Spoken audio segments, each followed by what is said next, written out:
नमस्कार मित्रों। आप सभी का बहुत बहुत स्वागत है मेरे channel the journey of life में। मित्रों, अक्सर आपने सुना होगा कि दीपावली की रात को बहुत सारी तांत्रिक क्रियाएं की जाती हैं और सिद्धियां प्राप्त की जाती हैं। तो आखिर इसके पीछे कारण क्या है और किस तरह की तांत्रिक क्रियाएं की जाती हैं दीपावली की रात में, आज हम इसी बात पर चर्चा करेंगे। तो कहीं जाइएगा मत, वीडियो को पूरा देखिएगा और हाँ, हो सके तो लाइक कीजिएगा, शेयर कीजिएगा और चैनल को सब्सक्राइब करके जाइएगा। मित्रों, यहाँ मैं आपको सबसे पहले बता दूं कि अमावस्या की रात वैसे भी इन चीज़ों के लिए बहुत अच्छी मानी जाती है और दीपावली की रात को साल की सबसे बड़ी अमावस होती है। दिवाली का दिन वैसे तो सुख समृद्धि के त्योहार के रूप में देखा जाता है, लेकिन इस दिन का तांत्रिकों के लिए भी खास महत्व होता है। अमावस्या की इस रात को कालरात्रि, महानिशा, दिव्य रजनी और महाकृष्णा भी कहा गया है और तांत्रिक और अघोरी इस रात में शक्तियों को सिद्ध करते हैं।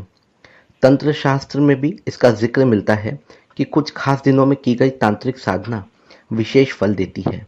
इनमें दशहरा, नवरात्रि, दिवाली, होलिका दहन प्रमुख हैं। दीपावली की रात इन सभी क्रियाओं के लिए खास और शक्तिशाली मानी जाती है और इसे तंत्र शास्त्र की महारात्रि भी कहा जाता है।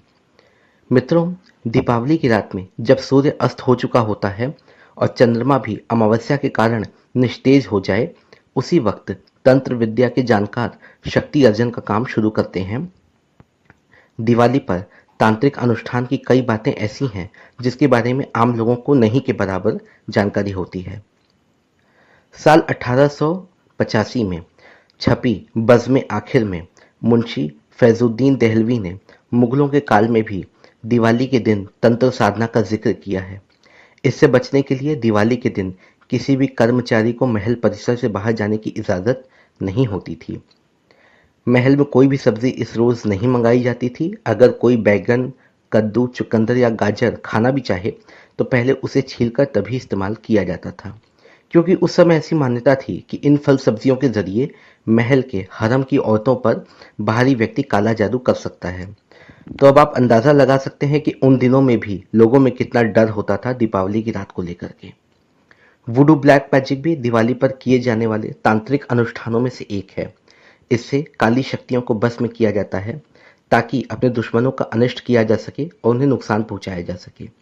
हालांकि जमाने के आगे बढ़ने के साथ और शिक्षा का प्रचार प्रसार होने के बाद से इस तरह की चीज़ों से लोगों का यकीन कम हुआ है, लेकिन फिर भी कुछ खास तबकों में अब भी ये टोटका किया जाता है।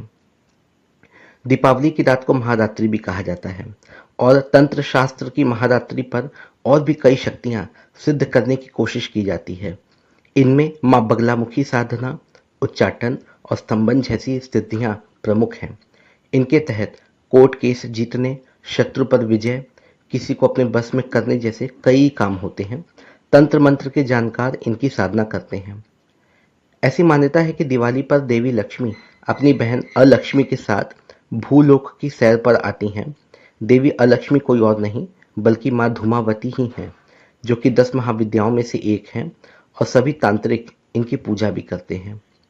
दीपावली की रात को तांत्रिक अनुष्ठान से उन्हें या फिर पारलौकिक शक्तियों को सिद्ध किया जा सकता है।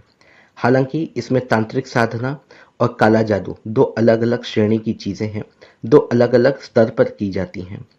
दिवाली की रात को कर्ण पिशाचिनी विद्या सिद्ध करने के लिए भी उपयुक्त माना जाता है।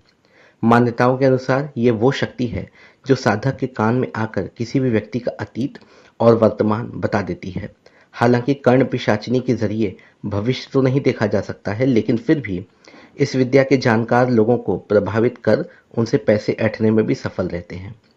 मित्रों, दीपावली के नजदीक आते ही उल्लुओं, रेतीली जगहों पर पाए जाने वाले एक खास अजगर, काली बिल्ली और 20 नाखूनों वाले कछुओं की मांग रहती है।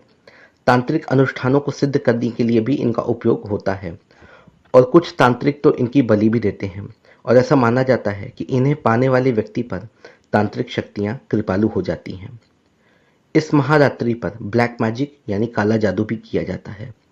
इसमें पारलौकिक शक्तियों को निजी स्वार्थ या अक्सर किसी को नुकसान पहुंचाने के लिए सिद्ध किया जाता है।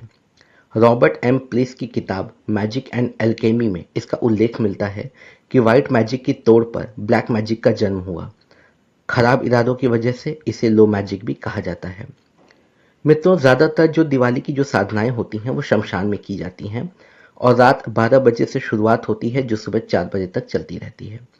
ऐसा विश्वास है कि इस दौरान पारलौकिक शक्तियां विचरती हैं और उनका आवाहन करने या उन्हें सिद्ध करना ज़्यादा आसान होता है। सुनसान जगहों पर ही इन क्रियाओं की शुरुआत होती है। तो मित्रों, जैसा मैंने आपको बताया कि दिवाली की रात महारात्रि होती है और इस प्रकार की सभी शक्तियों को सिद्ध करने के लिए ये रात्रि बहुत ही उपयुक्त मानी जाती है। उम्मीद है आपको वीडियो से थोड़ी जानकारी मिली होगी।